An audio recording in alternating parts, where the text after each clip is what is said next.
तो आज मेरे स्टूडियो में पहली बार नीलू रंजन जी आए हैं, तो इसीलिए सबसे पहला सवाल मैं उन्हीं से शुरू करूंगा।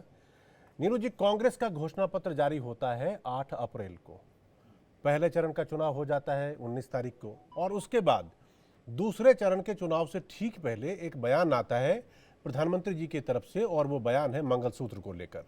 और उसके बाद चुनाव अचानक से जो 400 पार का नारा और जो सरकार के कामकाज और गारंटी की बात हो रही थी, ये मुद्दा इतनी सुर्खियों में हो गया कि दूसरे चरण के चुनाव और उसके बाद फिर आगे एक के बाद एक बदलता रहा। मेरा सवाल सीधा और सिंपल ये है कि क्या हिंदुस्तान के कोई भी चुनाव हो वो हिंदू वर्सेस मुसलमान के अलावा किसी और मुद्दे पर जाके सेंट्रिक या फोकस होकर नहीं होगा, या यही मुद्दा रहेगा? नहीं, देखिए, हिंदू मुसलमान एक महत्वपूर्ण मुद्दा रहा है इस देश में, हमेशा रहा है। और ख़ास तौर पे मुस्लिम एक वोट बैंक के रूप में चूँकि देखा जाता है, उसमें जातियों के रूप में नहीं देखा जाता है, इसीलिए उसको एक साथ लेने की कोशिश हमेशा होती रही है। और उसी मुस्लिम तुष्टीकरण के आरोप के आधार पर बीजेपी का जो उत्थान हुआ है और बीजेपी की अपनी पॉलिटिक्स रही है। लेकिन प्रधानमंत्री का अगर मंगलसूत्र वाले बयान को सिर्फ देखें अलग थलग करके, तो आपको ये समझ में नहीं आएगा। इसके पहले तेलंगाना में राहुल गांधी ने बयान दिया था कि हम पूरे देश का एक्सरे करेंगे और किसके पास क्या है सब पता चलेगा, और खटाखट हम सबको बांटेंगे और सबकी संपत्ति बटेगी। उसके बाद सैम पित्रोदा से सवाल पूछा गया कि आखिर ये संभव कैसे है, तो उन्होंने जो है विरासत कर की बात समझाई कि कैसे 55% विरासत कर लगा कर किया जा सकता है। और जब ये आ गया कि भाई जो विरासत में है उस पर कर लगाने की बात हो रही है, सैम पित्रोदा समझा रहे हैं, तो इसको भाजपा ने और खासतौर पर प्रधानमंत्री ने लपका।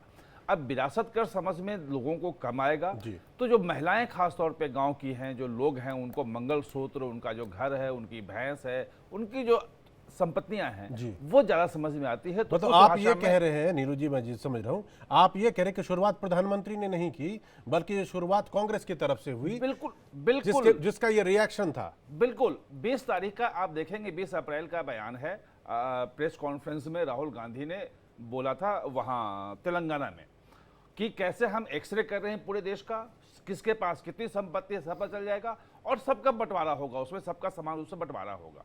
और उसके बाद विरासत, अगले ही दिन विरासत कर की बात जो है सैम पित्रोदा ने समझाई थी, और उस विरासत कर की बात जब आई तब प्रधानमंत्री ने मंगलसूत्र कहा। उन्होंने कहा कि 4 बेडरूम का आपका घर है तो 2 बेडरूम लेके दे देंगे, और किसको देंगे, वहां पे फिर हिंदू और मुसलमान आया कि जो घुसपैठिए हैं, जिनके ज्यादा बच्चे हैं, उनको देंगे, सीधे सीधे नहीं किया। लेकिन इसके बाद हिंदू मुसलमान आगे और आ गया। वो तब आया जब मोहन भागवत का एक फेक वीडियो चलाया गया जिसमें उन्होंने कहा कि आरक्षण खत्म कर देंगे।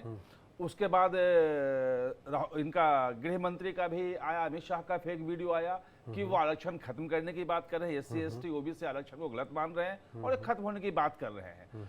अब ये जो आरक्षण का मुद्दा है, ये 2015 में भाजपा भुगत चुकी है, कितना सेंसिटिव मुद्दा है SC ST OBC के लिए। अब इसको रोकने के लिए भाजपा को कुछ चाहिए था काउंटर, तो उन्होंने काउंटर में जो आंध्र प्रदेश में जो हुआ था मुस्लिम आरक्षण उसको लाया, जो कर्नाटक का मुद्दा है वो लाया, जो जामिया मिलिया में जो SC ST OBC की जो सीटें रिजर्व थी वो खत्म किया गया वो लाया, अलीगढ़ मुस्लिम का लाया। तो इस ढंग से हिंदू मुस्लिम मुद्दे वहां पे आ गए जो चौथे चरण तक रहे।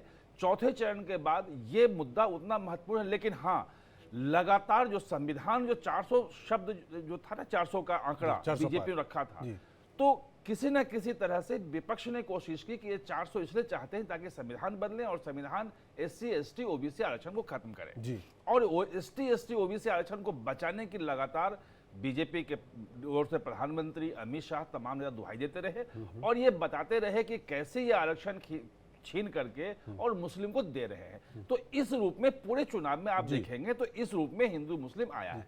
नीलू जी जो बात कह रहे हैं प्रेम जी, वो कह रहे हैं कि बीजेपी ने जो कुछ भी किया, चाहे प्रधानमंत्री का वो बयान हो जिसमें मंगलसूत्र का जिक्र आया, वो उसका एक तरह से जवाब था जो राहुल गांधी ने उनसे 1-2 दिन पहले वहां पर कहा, वो एक्सरे वाली बात।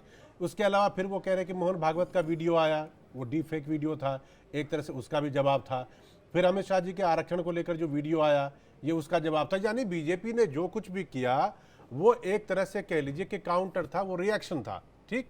और ये शुरुआत बीजेपी ने नहीं की बल्कि कांग्रेस की तरफ से हुआ, कांग्रेस ने किया। मतलब पहले राहुल गांधी के बयान के रेफरेंस से मैं कह रहा हूं, आप इस बात से सहमत हैं?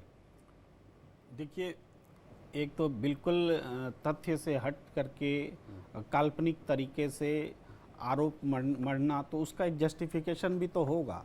तो उसके जस्टिफिकेशन के लिए कथानक जो है गढ़ा गया है। आप देखिए राहुल गांधी के जिस बयान की चर्चा हो रही है तेलंगाना में, वो एक्सरे, मैं तो अभी भी गूगल कर रहा था, अक्टूबर 2023 में विधानसभा चुनाव के दौरान भी एक्सरे और सेंसस और सेम बयान है। वो प्रॉपर्टी से संबंधित वो बयान ही नहीं है, वो एक्सरे है और सेंसस है, और सेंसस में हर तरह का एक्सरे वो सामने आता है। लेकिन उसको जोड़ करके कि उन्होंने ऐसा बोला है, हम इसका मतलब निकालते हैं। लेकिन बात यह है कि जो कांग्रेस का मैनिफेस्टो था वो तो 5 अप्रैल को ही आ गया था ना, 5 अप्रैल को ही आ गया था, और मैनिफेस्टो में कहीं भी कोई भी ऐसी बात कहीं नहीं लिखी हुई है। तो जब पहले तो कहा कि मैनिफेस्टो में लिखा है, दावे से कहा गया, जब लोगों ने मैनिफेस्टो पढ़ना शुरू किया, आप कह भी रहे हैं कि हिंदू मुसलमान मुद्दा होता है, हिंदू मुसलमान मुद्दा बना ही नहीं इस चुनाव में। कोशिशें तो बहुत हुई, बनता तब तो बीजेपी की लहर चल रही होती। इस बार चूंकि आप कह रहे हैं कि हिंदू मुसलमान का मुद्दा इस चुनाव में नहीं है। मैं कह रहा हूं कि कोशिशें बहुत हुई, लेकिन वो मुद्दा नहीं बन पाया, क्योंकि वोटिंग लाइन पर मुसलमान जब खड़े होते पहले और आज में फर्क ये है कि मुस्लिम जब वोटिंग लाइन पे खड़े होते थे तो एक प्रतिक्रिया होती थी कि हिंदू भी खड़ा होगा। अब वो कंपटीशन खत्म हो गया, क्योंकि लोगों के मन में ये बात आई कि ये बीजेपी के खिलाफ वोट करते हैं, जो दिन रात मुसलमान को कोसते रहते हैं, ये हिंदू के खिलाफ वोट नहीं करते। लेकिन ये अभी बात अभी भी मैं देख रहा हूं, बनी है जी अभी भी मैं देख रहा हूं। आप पिछले 5-10 दिनों का देख लीजिए, जिस दिन से कलकत्ता हाई कोर्ट का फैसला आया है, उसके बाद से वही ओबीसी के अंदर मुसलमान आरक्षण की बात हो रही, उसी बात को लेकर हो हल्ला मचा हुआ। तो कहां से आप कह रहे हैं कि मुसलमानों वाली कोई बात ही नहीं थी? देखिए, ये कोर्ट का फैसला आना एक अलग चीज है, उस समय पे आया, वो टाइमिंग है, एक अलग बात है। लेकिन मुस्लिम आरक्षण तो एक हवा है, मुस्लिम आरक्षण तो हो ही नहीं सकता इस देश में, और ना हिंदू आरक्षण हो सकता है। क्या एससी को आरक्षण देना हिंदू आरक्षण, एसटी को आरक्षण देना हिंदू आरक्षण, ओबीसी को आरक्षण देना हिंदू आरक्षण है? जब हम हिंदू आरक्षण नहीं बोलते तो मुस्लिम आरक्षण क्यों बोलते? इसलिए जब मुस्लिम आरक्षण बोले या हिंदू आरक्षण बोले तो इसका मतलब हर एक हिंदू को आरक्षण मिल रहा है, तो भाई जो जनरल कास्ट है वो भी मिलेगा। क्या हर एक मुस्लिम को आरक्षण देने की बात हो रही है? आरक्षण पे बाद में आएंगे, मैं सिंपल सा सवाल पहले, सवाल तो सब में एक्सप्लेनेशन जुड़ा रहेगा ना। सवाल सिंपल ये था कि क्या मुद्दा जो है चुनाव का सबसे बड़ा घूम फिर कर वही हिंदू वर्सेस मुसलमान हुआ? और नीलू जी का कहना था कि शुरुआत कांग्रेस की तरफ से हुई, जिसका हमारे साथ अमिताभ जी भी जुड़ गए हैं। तो शुरुआत कांग्रेस की तरफ से हुई, जिसका बीजेपी ने एक तरह से समझिए कि सिर्फ जवाब दिया है, जो कुछ उन्होंने कहा उसका जवाब दिया। मैं आपके पास वापस आऊंगा। राकेश जी, आप अपना सबसे पहले ओपनिंग रिमार्क रखिए प्लीज। देखिए, कांग्रेस की पूरी राजनीति ये विभाजनकारी मुद्दों के इर्द गिर्द घूम रही है, और इसमें कोई दो राय नहीं है कि प्रधानमंत्री जी जब ये कह रहे हैं कि कांग्रेस एक तरह से नक्सली विचारकों और जो लेफ्ट वैक्यूम भारत में पैदा हुआ है, लेफ्ट राजनीति समाप्त हो रही है, तो उनके जो विचारक बेरोजगार थे तो उन लेफ्ट विचारकों की गोद में जाकर बैठ गई है। मैं राहुल गांधी जी के प्रत्येक बयान को, प्रत्येक स्टेटमेंट को, उनकी पूरी जो राजनीति है उसको देखने की कोशिश करता हूँ। जब यूपीए अलायंस 2004 में सत्ता में आया, उसके बाद से लगातार जो उनकी नीति रही है, वो नीति ही आज के उनके न्याय पत्र का आधार है। वो नीति क्या थी? वो नीति थी कि ग्राउंड बनाओ कि जो मुसलमान हैं उनके साथ भेदभाव हो रहा है, इसलिए मुसलमानों को एक बूस्टर डोज की ज़रूरत है सरकारी नौकरियों में, सेना में, तमाम सुविधाओं में। और इसलिए प्रधानमंत्री के मुंह से भी कहीं न कहीं पॉलिसी डॉक्यूमेंट के रूप में निकला कि जो वल्नरेबल सोसाइटीज़ हैं और जो हाशिए पर लोग हैं, उनके लिए हमारी सरकार पहले है, और उनमें भी पर्टिकुलरली मुसलमानों के लिए हमारी सरकार जो है सबसे पहले है। रिसोर्सेज उनके लिए प्राथमिकता पर है। अब उसमें से सच्चर कमेटी हम देख रहे हैं, उसी में से जो ईसाई हैं या मुसलमान दलित हैं उनके लिए आरक्षण के लिए रंगनाथ मिश्रा कमीशन भी हम देख रहे हैं। तो कांग्रेस डिनाई नहीं कर सकती इन बातों से कि वो हिंदू मुसलमान नहीं कर रही है, और इसलिए हर जगह जो मंडल कमीशन की रिपोर्ट है उसमें भी, और उसके बाद भी लगातार ये प्रक्रिया चलती रही है, सभी राज्यों में चलती रही है। जो मुस्लिम जातियां हैं, ठीक है, इस्लाम जातियों की बात नहीं करता, पर मुसलमानों में जातियां नहीं हैं, ये कैसे कोई डिनाई कर देगा? नहीं किया जा सकता, और विशेष रूप से भारत के अंदर।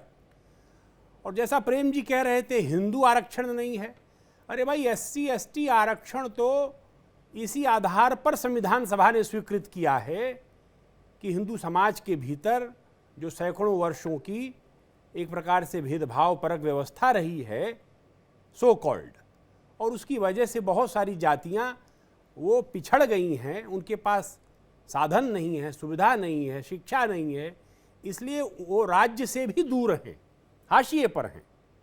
तो वो सारी बहस ही वो हिंदू धर्म के भीतर है। डॉक्टर अम्बेडकर और गांधी जी के बीच जो पुणे में एग्रीमेंट हुआ है, उसमें मुसलमान ईसाई नहीं है, ये भ्रम में मत रहिए। वो सारी बहस ही डॉक्टर अम्बेडकर ने हिंदू धर्म के भीतर सुधार को लेकर के की है, और इसे डॉक्टर बाबा साहब भीमराव अम्बेडकर, गांधी जी और तमाम नेताओं ने इस बात को अंगीकृत किया कि हमें उन्हें विशेष सुविधा देने की जरूरत है। चाहे इलेक्टेड निर्वाचन क्षेत्र हो, वहां उनको आरक्षण देंगे, शिक्षा में आरक्षण देंगे, नौकरियों में आरक्षण देंगे, संविधान सभा ने उसको स्वीकृत किया। लेकिन आपने क्या किया? आपने एक छोटा सा रास्ता निकाल लिया माइनॉरिटी इंस्टीट्यूशंस का।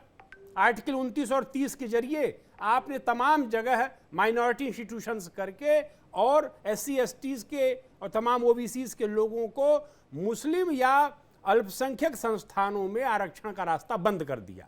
और यही नहीं किया आपने जबरदस्ती इस देश के प्रोमिनेंट इंस्टीट्यूशंस को माइनॉरिटी इंस्टीट्यूशंस का दर्जा दिया है।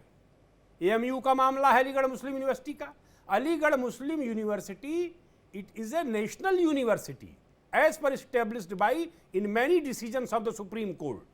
बादशाह बनाम यूनियन गवर्नमेंट ऑफ इंडिया का केस है 1967 का। सुप्रीम कोर्ट की 5 जजों की पीठ ने कहा AMU माइनॉरिटी इंस्टीट्यूशन नहीं है, अल्पसंख्यक नहीं है, ये आर्टिकल 29 के अंतर्गत नहीं बनी है, न तो एस्टेब्लिश्ड बाई मुस्लिम्स है और न एडमिनिस्ट्रेटेड बाई मुस्लिम्स है। यही जामिया में हुआ। लेकिन आपकी बात में समझ गया, आप कहने की कोशिश कर रहे हैं कि ये बीजेपी का काम नहीं, ये कांग्रेस का काम है। शुरू से कांग्रेस शुरू से इसी माइनॉरिटी अल्पसंख्यक तुष्टीकरण की नीति को लेकर चल रही है। प्रधानमंत्री ने उलट दिया है। प्रधानमंत्री श्री नरेंद्र मोदी ने संतुष्टीकरण का नारा दे दिया है।